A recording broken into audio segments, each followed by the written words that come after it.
ustedes, yo supongo que sí se acordaba, que esto era el precursor de la olla a presión y que básicamente se utiliza la expansión y contracción del vapor de agua para formar un vacío detrás de un pistón. Entonces la presión ejercida por el aire produce el movimiento del pistón dentro del cilindro.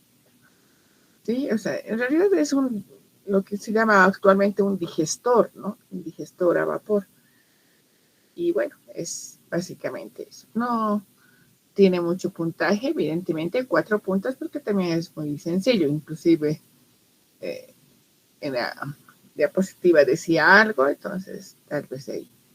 Bueno, la siguiente pregunta, si ya es sobre 10 puntos, y decía, explique 4 características, ay, aquí se me había ido, pero todos han entendido que era de los vagones ferroviarios. Bueno, en primer lugar les voy a mencionar las características y podemos hablar un poquito sobre cada una, pero por ejemplo, una característica es el calaje de las ruedas sobre los ejes, es decir, que los ejes y las ruedas forman un solo cuerpo y giran juntos. Otra característica, que las ruedas tienen pestañas interiores que sirven para guiar al tren dentro de la vía, para que no se salga también, puede decir, ¿no? Aunque tal vez eso es más con la siguiente característica, que es la conicidad de las llantas, es decir, que tienen forma troncocónica guiadas hacia el centro. Otra característica es la posición de las ruedas debajo de las cajas de grasa, es decir, que no están a los costados como en los automóviles, sino por debajo de ellas, con el fin de aprovechar al máximo el posible ancho que puedan tener los vagones. Una característica, aunque no tan importante, es la cuestión de las llantas metálicas. Los ferrocarriles, los vehículos de los vagones ferroviarios poseen llantas metálicas que son solamente como una especie de, hemos dicho, de anillo que envuelve a la rueda. También podemos hablar de los bastidores, ya que se tienen en los vagones ferroviarios una forma de bastidor sobre el cual se acomodan o se pueden cambiar diferentes tipos de cajas según el uso que se le vaya a dar al vagón. Entonces, básicamente estas, ¿cuántas son? Creo que he mencionado 6 y queríamos que expliquen 4 de ellas, ¿ya? Y obviamente es ahí 10 puntos, entonces cada característica buena va a tener su puntaje de 2,5. Luego, la tercera se refiere a qué son los acoples, explique su funcionamiento. Entonces, básicamente los acoples son enganches elásticos, ¿ya? Y ahí tenían que explicar que los acoples pueden funcionar transmitiendo los esfuerzos de tracción y de compresión. Con que ya digan eso, ya estaban encaminados, no podían aumentar un poquito más, como se les había dicho, que por ejemplo en el arranque y en la marcha, los vagones ejercen tracción sobre los vagones de atrás, pero en las paradas y en las frenadas, donde se reduce la velocidad, entonces el vehículo ya también ejerce compresión sobre el de adelante. Y por eso es que se usan los acoples, ¿no? Eso que tienen esa posibilidad de transmitir ambos esfuerzos, ¿ok? ¿Eso cuánto valía? 8 puntos. Después, el transporte ferroviario. ¿Es un medio o un modo de transporte? Espero que todos hayan contestado que es un modo. ¿Por qué es un modo? Porque los modos de transporte son combinaciones de vehículos y de las operaciones que se necesitan para llevar a cabo los desplazamientos. Entonces ahí, digamos, el medio es solamente, por decir algo, la infraestructura, ¿no? Por decir algo, la vía férrea, eso es el medio. pero el modo de transporte ya es el transporte. Ya. Este era el regalito, claro, no valía mucho cómo se mide la trocha, pero que todos hayan puesto bien que era entre las caras internas de los rieles. Sí, muy poquito, 2 puntos, pero también hasta de Tim Marín podía ayuntar. Sexta, ¿cuándo surge la idea de construir la vía Madeira-Mamoré y en qué estado se encuentra? Esto no sé si se ha entendido bien. Ay, perdón. A ver, espérenme. Vamos a mejor ver en esta forma. Ya. Perdón, vamos a ver mejor en esta forma que no se me mueve. Ya.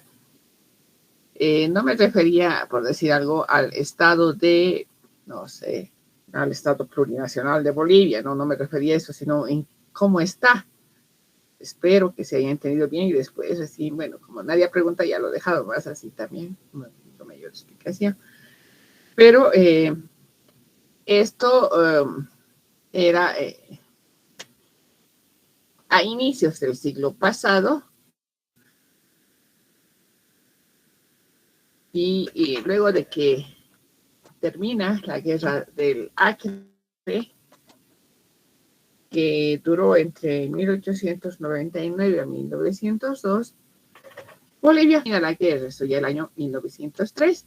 Ahí Bolivia le cede al Brasil el territorio del Acre y a cambio Brasil debía dar una compensación en dinero que debía invertirse en la construcción de la línea férrea Madeira-Mamoré, el cual incluía además un puente, ¿se acuerdan que hemos hablado de eso? Y también que Bolivia sí cumplió, le entregó todas esas tierras, esa maravillosa tierra del Acre, pero Brasil nunca construyó el ferrocarril, peor el puente, o sea, no hizo nada. O sea, ¿en qué estado se encuentra? Digamos, inconcluso. Lo más que se ha llegado es a tener el estudio, pero ni siquiera a diseño final, ¿no? O sea, ese es su estado, ¿ya? Finalmente. Siguiente. En base a las últimas estadísticas disponibles, le he puesto porque ya sabemos que del último año no tenemos, ni siquiera del anterior a ese. ¿Cuál de las dos redes ferroviarias de nuestro país lleva más carga y cuál lleva más pasajeros? Pues la que lleva más carga es la red oriental, ¿ya? Prácticamente le dobla lo que transporta la red andina. Más o menos lo que teníamos disponible estaba en forma de gráficos, estaba para el año 2018. La red oriental lleva más de 2 millones de toneladas, ¿no? La andina estaba siempre alrededor del millón. Y respecto de pasajeros, en cambio, la que más lleva es la red andina. ¿Ya? También esos datos estaban en las diapositivas respectivas. Siguiente. Perdón, y eso, ¿cuánto valía? 5 minutos, un ratito. Siguiente, ¿por qué solo 5 puntos? La verdad que ya aprendí yo que a veces algunas personas juegan a adivinar y entonces pueden adivinar, ¿no? Ya las dos, tal cosa, entonces ya está la mitad del puntaje. O las dos cosas, tanto pasajeros como carga, lleva más la red andina. Está adivinando, sí, pero o está haciendo mal, pero ya tiene siquiera la mitad, entonces no hay mucha probabilidad de equivocarse, por eso ha sido que solo le he puesto 5 puntos. Bien, siguiente, la 8. Explique cuáles son las ventajas del ferrocarril. Y ahí les decía bien clarito que no bastaba con mencionarlas, ¿no? Porque, por ejemplo, podíamos hablar ahí de la capacidad y decir que el ferrocarril tiene mayor capacidad de transporte. Y ahí decían, por ejemplo, lo que en un solo tren se puede llevar lo mismo que en 80 camiones, ¿no? Algo así. Ya después, otra ventaja es la eficiencia energética, ya que el ferrocarril tiene mejor eficiencia energética porque para igual consumo de combustibles o de energía en general, en los trenes se pueden transportar más que 8 veces lo que se transporta en un avión, más de 3 veces lo que se transporta en autobús, etcétera. Yo no necesitaba, y no sé cómo lo habrán respondido, pues le han puesto valores numéricos, genial. Pero yo no me iba tanto al número, sino con que me digan que transporta, por decir algo, del doble, más del triple, algo así, suficiente, ¿no? Para tener una idea. También otra ventaja es la sostenibilidad medioambiental, y ahí está tanto la ocupación del suelo, que como ustedes ya se han acordado, era el ferrocarril hace una menor ocupación del suelo porque el ancho de la plataforma es ni la tercera parte que la de una autopista que va a transportar la misma cantidad de carga o de pasajeros, ¿no? Y también en sostenibilidad medioambiental está la cuestión de la contaminación, porque el tren provoca menor contaminación a la misma carga transportada. Es decir, que para una misma cantidad de carga transportada, un tren solo emite la tercera parte de, de los contaminantes como son monóxido de carbono, óxido de nitrógeno, etc. ¿Ya? Entonces, a eso se refería. Otra ventaja, la rapidez. El menor tiempo de transporte, porque también se ha mencionado que en cuanto a los sistemas urbanos, digamos, el ferrocarril sí compite perfectamente con los vehículos, no sé, tanto particulares como de transporte público, por cuestiones de la congestión vehicular. Y en cambio, los trenes ya de alta velocidad, o sí, de alta velocidad, compiten en cambio con el transporte por carretera, siempre y cuando eso sí es la macana, ¿no? Tiene que ser para una distancia superior a 100 kilómetros. Ya, inclusive los ferrocarriles convencionales lo hacen cuando son o tienen velocidades más o menos de 180 kilómetros hora. Inclusive, habíamos dicho, se deben acordar que si se compara con el avión, sí es menor el tiempo, porque para el avión hay que considerar además el tiempo de traslado desde el lugar de origen al aeropuerto y viceversa, y de los tiempos de preembarque que tienen todas las aerolíneas. Cuando los vuelos internacionales, por lo menos en nuestro país, es 3 horas, y nacionales, hora y media, 1 hora, dependiendo del lugar, ¿no?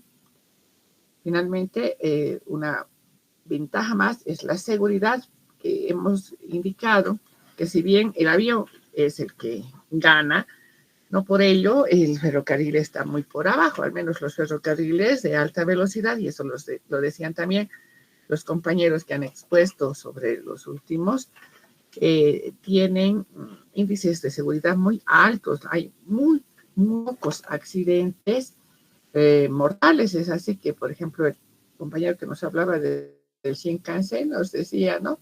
Que no ha habido ni un solo accidente mortal hasta el momento en toda su historia. Entonces, esas cosas son importantes. También, más o menos, entonces, eso es lo que tenían que ver. ¿Y qué pasa, Inge, si no he hablado todavía? A ver, en función de cuántas y cómo hayas podido desarrollar. Si, por ejemplo, han hecho solidaridad, mejor eficiencia energética, no sé, menor ocupación del suelo y seguridad, algo así, entonces no le puedo poner los 10 puntos, no solo porque le falten algunas, sino porque no tiene ninguna explicación, ¿no? Por eso no basta con mencionarlas. Ya vamos a ver cuánto, y es un poco tal vez subjetivo, pero voy a ir calificando de ese sentido, ¿ok? Seguiremos. La última, así de desarrollo en sí, había que mencionar los nombres de las estaciones de frontera que permiten conexión con puertos sobre océanos. Indique el nombre de la estación boliviana, del puerto al que llega y sobre qué océano. Para responder esta, básicamente tenían que ver el mapita que se les había dado y ese que tiene también las pérdidas territoriales estaba más completo, creo, pero de todas formas era con eso y se los menciono. Son 5, por si acaso, ¿ya? Una es la estación Charaña, que permite llegar al puerto de Arica sobre el Océano Pacífico. Otra, la estación Avaroa, que permite llegar también a un puerto, a un puerto chileno que es a Antofagasta sobre el Océano Pacífico. Eso, solo esos dos es respecto del lado oeste de nuestras conexiones. Y en el otro lado, hacia el Océano Atlántico, tenemos 3. La estación Villazón, que permite llegar al puerto de Buenos Aires en el Océano Atlántico, la estación de Yacuiba, que también permite llegar hasta Buenos Aires sobre el Atlántico, y finalmente la estación de Quijarro, que permite llegar al puerto de Santos sobre el Océano Atlántico. ¿Ya? Entonces es Puerto Quijarro, que es el nombre de nuestra estación. Ahí es el punto.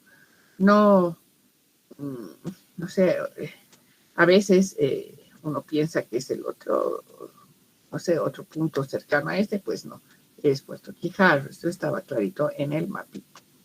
Ok, hasta ahí eran preguntas de desarrollo y estas dos era para llenar.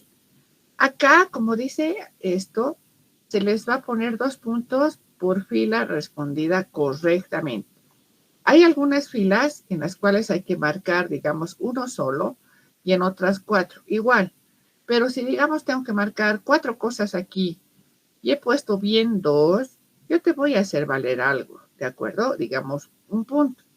Sin embargo, esto lo digo por experiencias locas que he tenido en algún semestre. A ver, no sé si yo puedo hacer.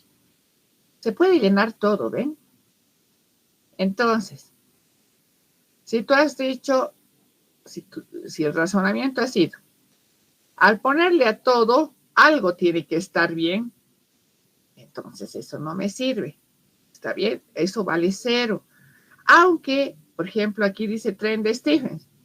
Aunque, digamos, el tren de Stephenson tenga como una de las respuestas, no sé qué era, no, ahorita no hablaremos con la respuesta correcta, no digamos que era exclusivo para pasajeros.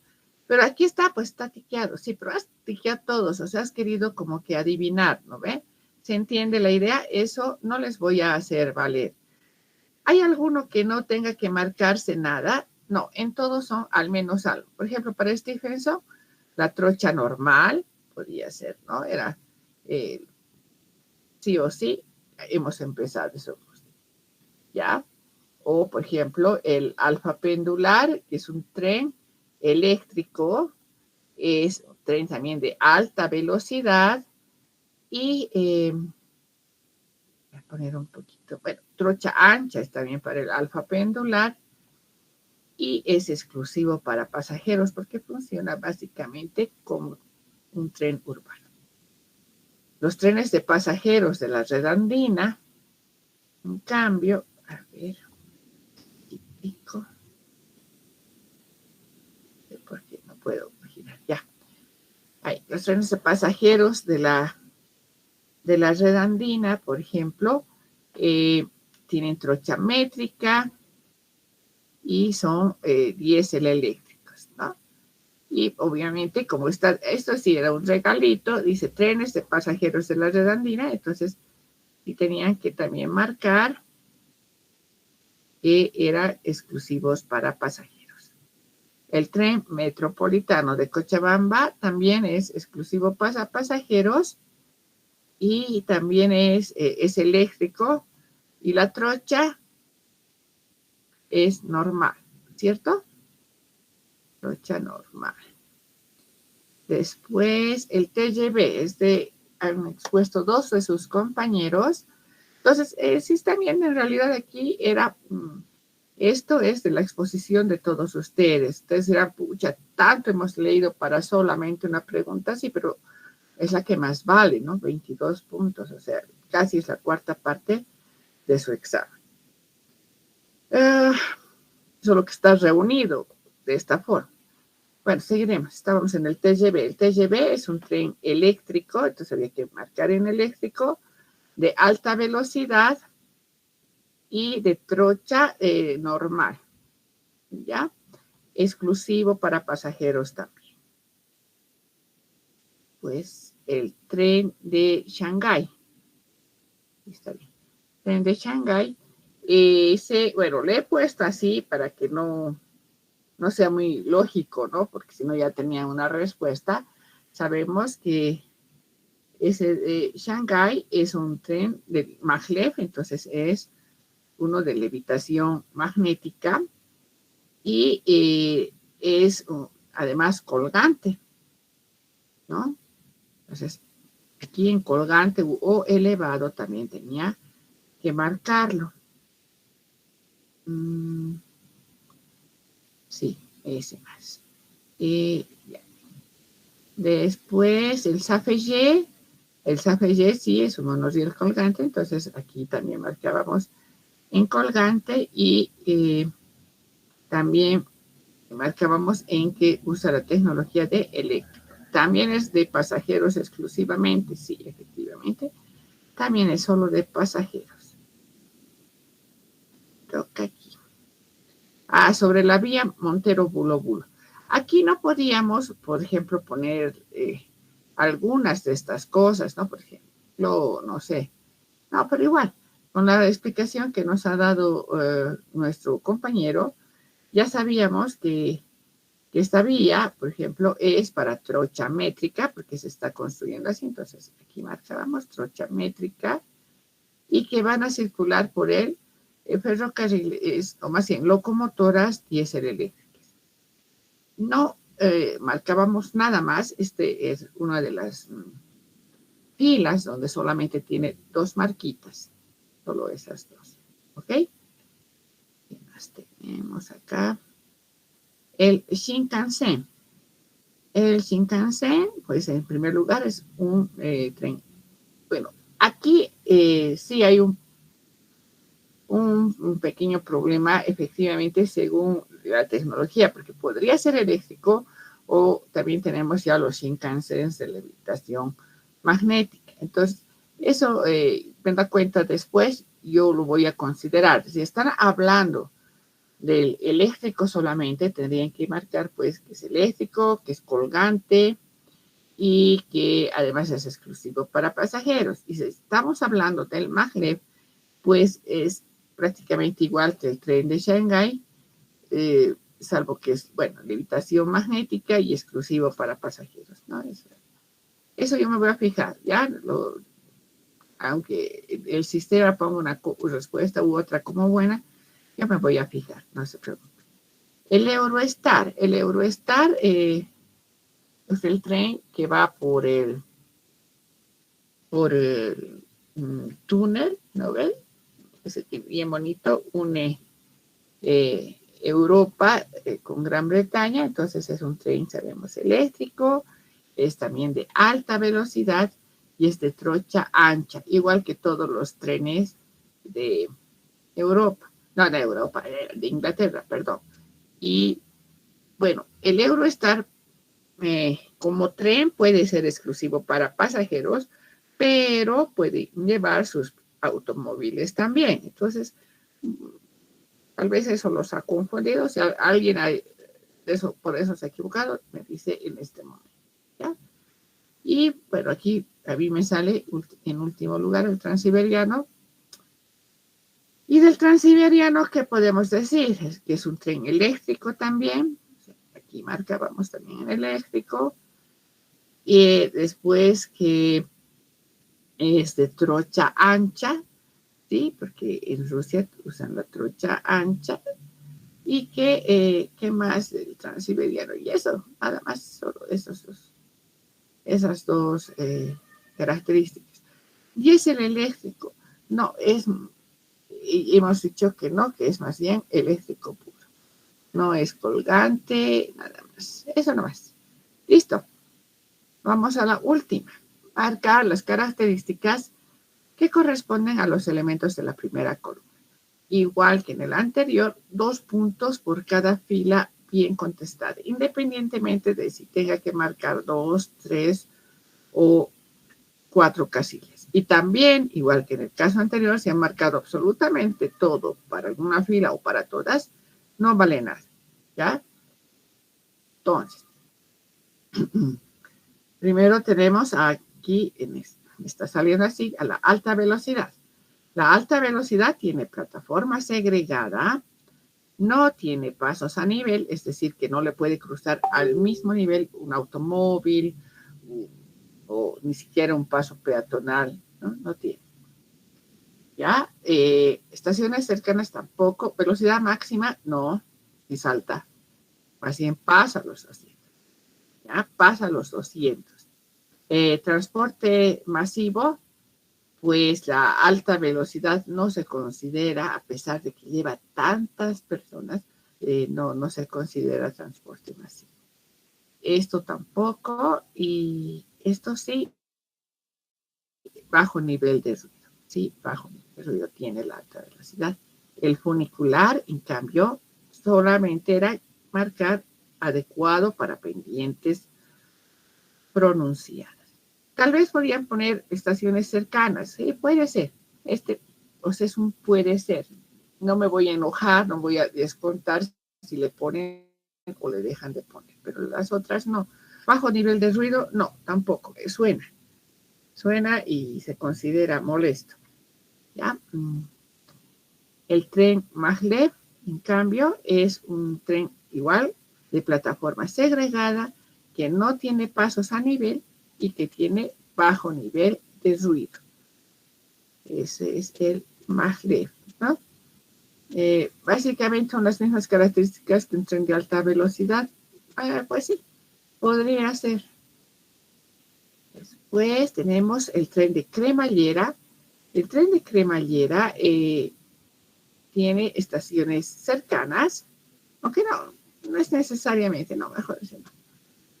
El tren de cremallera, igual que el funicular, es adecuado para pendientes pronunciadas. Listo. Bajo nivel de ruido, no, es el que más suena. El tranvía.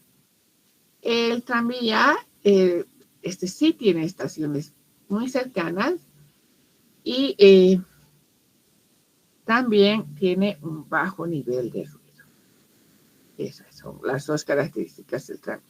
El tren de cercanía es ese que va entre, digamos, el centro de una ciudad, bueno, no tanto, entre una ciudad y las ciudades de su entorno, por ejemplo.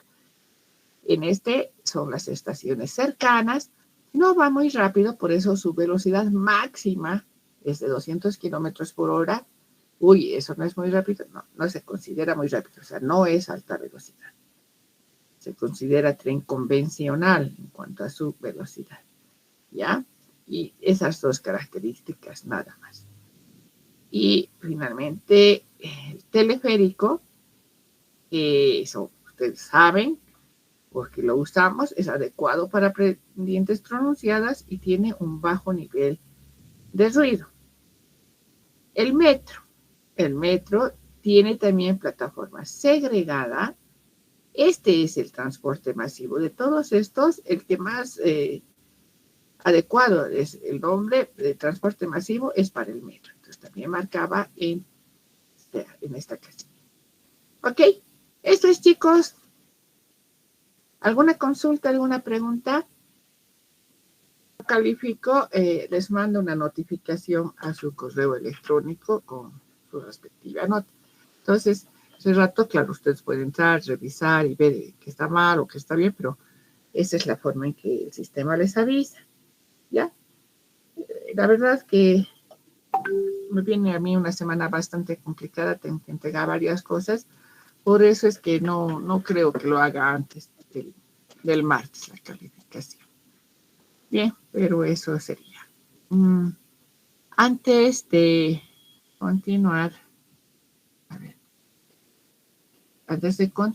quería decirles también que, no sé, supuestamente ustedes ya son jóvenes de último semestre, tal vez alguno está más abajo, y nos han pasado una información, como se me va a olvidar, por eso es que, a ver, ¿dónde estaba? Uso de aplicaciones tecnológicas para la investigación. Este curso no es de la facultad, ¿ya? Es de comunicación. Entonces, básicamente, lo que, bueno, a nosotros nos mandan, porque como investigadores tenemos que seguir haciendo todo el tiempo pequeñas tesis. Entonces, es para precisamente usar las herramientas tecnológicas para hacer investigaciones más prácticas, ¿no? No, les digo, no es un curso gratuito, lastimosamente. El costo para estudiantes es de 200, para profesionales de 300, y son clases virtuales durante 7 sábados.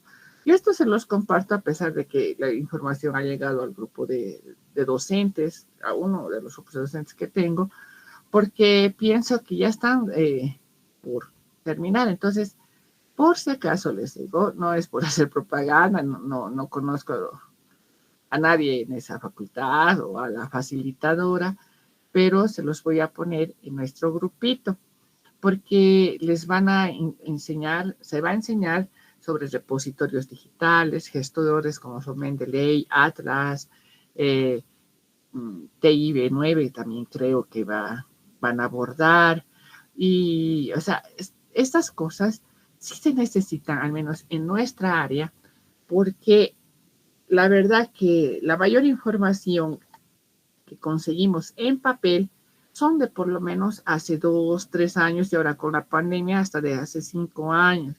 Entonces, cuando hacemos una investigación, necesitamos fundamentar nuestro marco teórico, digamos. Entonces, es mucho más sencillo recurrir al Internet, pero hacerlo de forma adecuada. Entonces, tal vez que les sirve, no les digo, van a tomar y eso tiene más puntos o tiene menos puntos el que no toma, porque no es esa la idea, ¿sí? No sé si me entienden, solamente que quiero compartir con ustedes esta información que me ha llegado, porque creo que podría ser de su interés. Entonces, por eso lo voy a poner ya en el grupo de estudiantes, tanto la fotito, digamos, del anuncio como una pequeña descripción, si es que estuvieran interesados ustedes o tal vez algún compañero suyo que esté queriendo hacer su tesis. Esto de las, ¿qué se puede decir? De las herramientas digitales para investigación son adecuadas. En lo particular, yo voy a tomar, aunque el primer sábado no puedo asistir, pero no sé qué voy a hacer, pero en fin, porque a nosotros sí nos sirve bastante. Entonces, eso, por si acaso, ¿ya? Entonces no es que estoy haciendo propaganda para alguien, sino que tal vez les sirve. Eso más. Y ya, ahora, para terminar, ¿tienen ustedes algo que quieran preguntar sobre JTP, ya que su entrega es esta semana? ¿Mandar el archivo Excel o hay que desarrollar como un informe o cómo es la presentación en esa parte en general? Ah, ya, solamente de Excel, nada más. Vas a ir armando un pequeño Word que al final deberían salir máximo unas 4 hojas y todos sus anexos, digamos, por ejemplo, el primer anexo es este archivo Excel, por decirlo así. Ya vas a ir armando un pequeño Word donde vas a indicar qué se está haciendo, cuánto han tenido que sumar tú o restar tú y tu compañero, y para esta parte, ¿ya? Y entonces así describiendo digamos, cada particularidad del grupo. Entonces, no, ni siquiera, en el mejor de los casos va a quedar 3 hojas el Word que me van a mandar en la última fase de su proyecto, nada más. Ahorita solo necesito el Excel. ¿De acuerdo? Si por alguna razón se han peleado, cada uno ha hecho algo por separado, contáctenme por WhatsApp y lo vemos. Pero en general, esa es la idea, que los dos tengan el mismo archivo. No vale tampoco decir, ya subió mi compañero, entonces yo ya no subo, porque tú te vas a quedar sin nota. ¿De acuerdo? Eso nada más. ¿Qué más? ¿A alguien que tenga algún problema en ese aspecto de su proyecto de JTP que yo pueda ayudar ahora? Salvo que no hubieran terminado, podemos jalar hasta el domingo. ¿Algunos de ustedes cree que no va a terminar o prefieren que lo dejemos el mismo jueves? Quiero la fecha. Según, sí, eso puedo hacer, ¿no? Pasa mañana en la clase. Ahorita voy a poner solamente el icono donde van a insertar su tarea y si alguien no acaba, me lo dice, no hay problema, yo lo jalo hasta el domingo porque me es lo mismo. No, la verdad, no voy a tampoco calificar en cuanto acabemos la clase, así que no tengo mayor. Mejor eso haremos, ¿ya?